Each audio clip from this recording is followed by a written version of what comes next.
Good morning, good morning. I will take you just on a quick tour down the bottom, actually, just a bit of an update. I don't usually do any updates down here. We've been covering the roses in the greenhouse, etc. So I'll do a quick tour down the bottom. It's absolutely nowhere near anything that would resemble finished. It was an overgrown mess when we arrived. It's taken years of just gradually cutting back the overgrowth and putting in a little bit of structure, etc., which I'm absolutely not the most handy person, so it's all done by hand, all done by myself, just as is and as for necessary. I get more value out of doing things myself than having it done perfectly by an expensive company to do it for you, so I just do get a bit more satisfaction out of doing it yourself. So let's have a wander down and see what's what. So you come down the bottom here. I'm just in the middle of mulching some trees that I've put in, which I'll probably do another video about and share. So this whole bottom paddock here and the paddock next to it across there was utterly overgrown when we moved in. Sort of 6-foot brambles, nettles, spurrier everywhere. So we've put these steps in. We've built these just out of whatever we could find lying around, and a bit of self-binding gravel just to put something in, otherwise it was treacherous walking down. Along the edges I've been gradually putting sort of tough shrubs. The wind tends to come up the valley this way, so we've got buddleia here. I've got loads of willows coming through, not quite this bit. I need to clear this, all the weedy stuff there between the wall and the fence, and put a couple more plants in, but we've got quite a few willow saplings coming up there. They're quite the fast growing ones that should create a bit of a wind barrier, bit of screening, and also probably some plant support from firewood and whatnot in coming years. So this side, nothing much in this little centre bit here. I've put a few bits in a corner, some grasses, a few other shrubs just to start getting established. And we've been, this year's project generally has been digging in the patio here. So we've been digging that in and backfilling it, etc. as we go along. I have planted a few things in there, but if I'm honest, it's getting away from us at the moment in terms of the bed at the back. It's just too fertile, so the grass is growing like crazy. So we do need to tackle that at some stage. I finished just putting a dry stone wall around the edges of the patio foundations. Then we've got loads of exceptionally heavy pavers to come and lug down here and line up and hopefully level off and get that in use. And the plan is we'll put some more paths, but self-binding gravel paths like these, just up to the patio and across through to the other paddock. So killing off a few bits of grassy areas where I've got a few sort of old roses that I want to plant in here, just to add a bit of structure, a bit of colour, a bit of fragrance as you walk down this path. And I've got quite a few hazels along here that we planted last year, establishing quite well now, and hopefully they'll kick on in year 3. Put a crab apple in there, that's Everest, I believe. That's its first year. We picked it up by a root in the winter. It's coming on quite well. And just where those 3 posts are is a oak sapling. Found an oak seed sprouted in the veggie plot, so dug that up, planted it over there. Let's see how it goes. The polytunnel we've done before, but I will do not today. We'll run through what's in there. There's mainly tomatoes, dahlias and rose cuttings. Desperately need to get the dahlias in the ground now. We're well past last frosts, etc. So it's just getting the time to get those in. 3 bonicas here that I picked up in the winter time. Actually were reduced to $3.99 in Gordon Riggs, local garden centre. So $3.99 each, picked them all up. They're doing really, really well now. So you get a lot of really good potted bargains at the back end of the season in a lot of garden centres. So they're establishing really well. Just keep removing the grass slowly. I've put loads of grass clippings from when I cut the bottom paddock on top of the grass here, then covered it with a tarp just for now, just to start killing this off. And then I've got probably another month or so just to let it die, keep letting it die back. And then we will mulch it. I've got loads of wood chip from they're delivered by my friend, so he's dropped us off a load of wood chip. He's a tree surgeon, so it's quite a handy person to know when you've got a lot of useful wood chip. So I'm going to smother this in wood chip, and then I'm going to plant a few more shrubs and whatnot in here. and we'll gradually fill this area with tough either old roses or strong resilient things that are not going to get too bothered by the wind. And I've got quite a few rhododendrons and a couple of the small trees to put in along here, just to create a nice bit of a shelter, you know, a semi-shelter belt across the bottom half of the garden here. Veggie bed obviously didn't exist at all when we moved in, so it's quite a lot of work digging that out. It's not level by any stretch of imagination, but it's definitely not the slope. It's definitely not that level of slope. So we've dug out a load of earth, folded it over, put in some beds.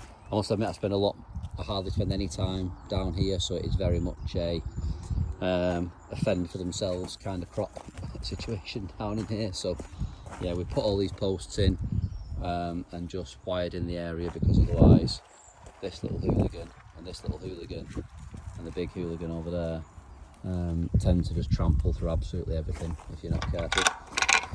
So we've got potatoes, clematis and a few climbing roses growing along that back fence, so hopefully at some stage we'll start to fill the outer edge. I need to put some top supports on and level the posts around the edge here, just to put in a top level so we can have things going around the top. I desperately need to get in and weed, but again, it's time versus reward at this stage. I'll pull them out at some point, I'm absolutely sure. But this is full of potatoes, carrots and garlic. You know, not a Monty Don-esque pristine bed by any stretch of imagination, but it's just me.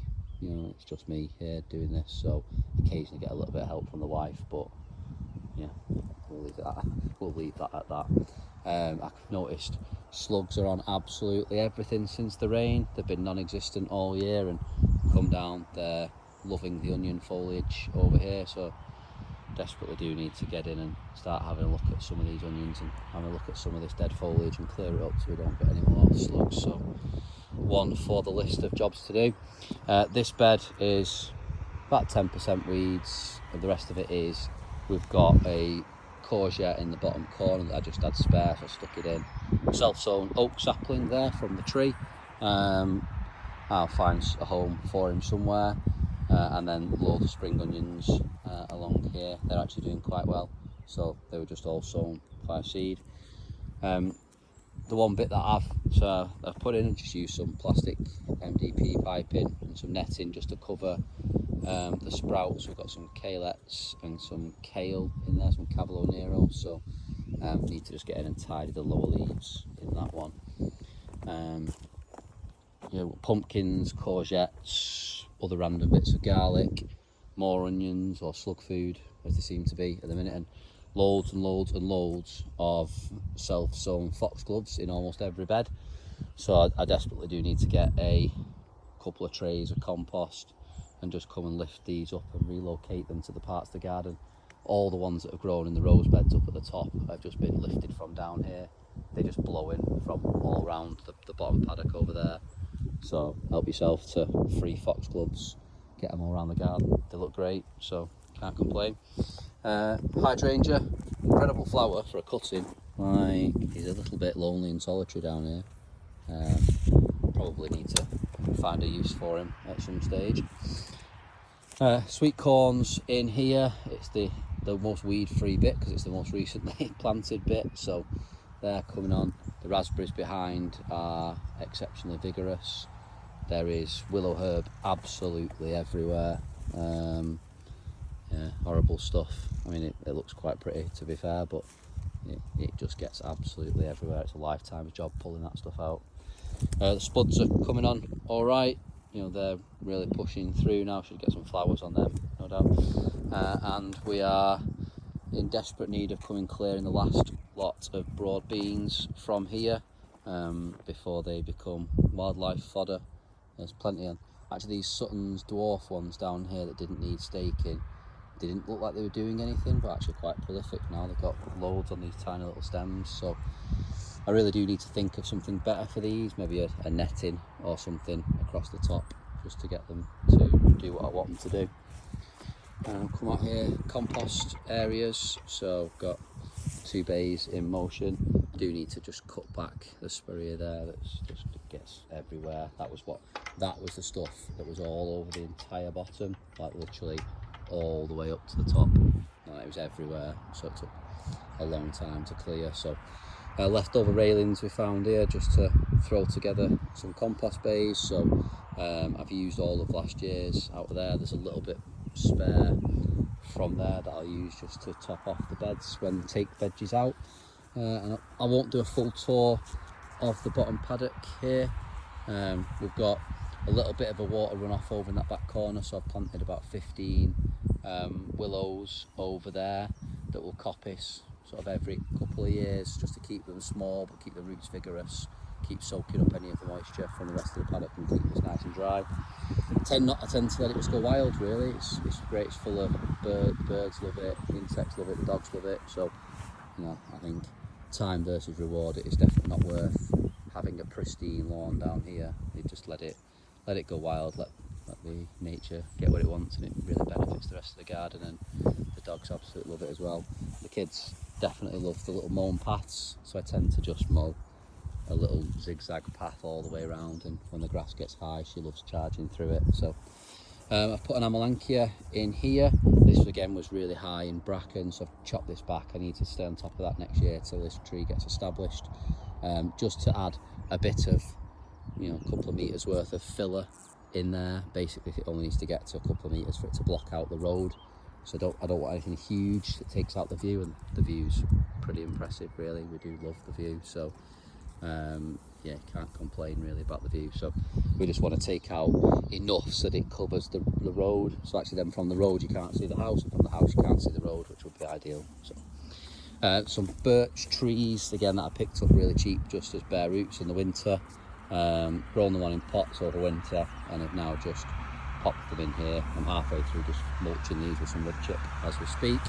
Crab apple, another birch, a hawthorn I believe that is, yeah, hawthorn, another birch, and another crab apple, another birch, and then a self-sown sycamore right in the very, very back corner. And this conifer, I have absolutely no idea what it is, but it doesn't look to be particularly healthy down here. Definitely needs some help in terms of probably a tree ring and some mulch around its base, and see what it does in the next year or so. If not, I'll move it. We've put a weeping willow in there where you can see the canes, so that's got quite a lot of mulch just to try and help it establish. Hopefully that'll get quite big and just add a really nice bit of structure to that back part. And from here you can just sort of see the willows just feeding off the soak away from the septic tank, so actually they get really rich wet soil all the time. Should be perfect for those willows. And I mean, they're nearly 10 foot, they went into 2 foot saplings. So I mean, basically rods that we bought from, I want to say the Willow store, I'll find out, I can tag it if need be. They were really, really good, sent us loads of really good quality yeah, willow, like effectively just cuttings. You stick them in the ground and off they go, so they've been done. And the oak tree here, planted with my mother 25 plus years ago. Actually no, that's a lie, it's probably closer to 35 years ago. I'm telling my age there. We planted that as an acorn that we found near my grandmother's house when she passed away. We planted it, it's been grown in a pot at my mum's old house, and when mum passed away we managed to somehow get the pots up and onto the back of a truck and brought it over here and planted it here, and she's establishing quite well now. So desperately need to prune to get her into a good shape, but yeah, it's coming on really well. Well, that's all I've got time for this morning. I need to crack on wood chipping and mulching these trees, so I'll leave you to it, and I'll leave you with a little video of these two reprobates charging through the garden. So, Dex, good boy.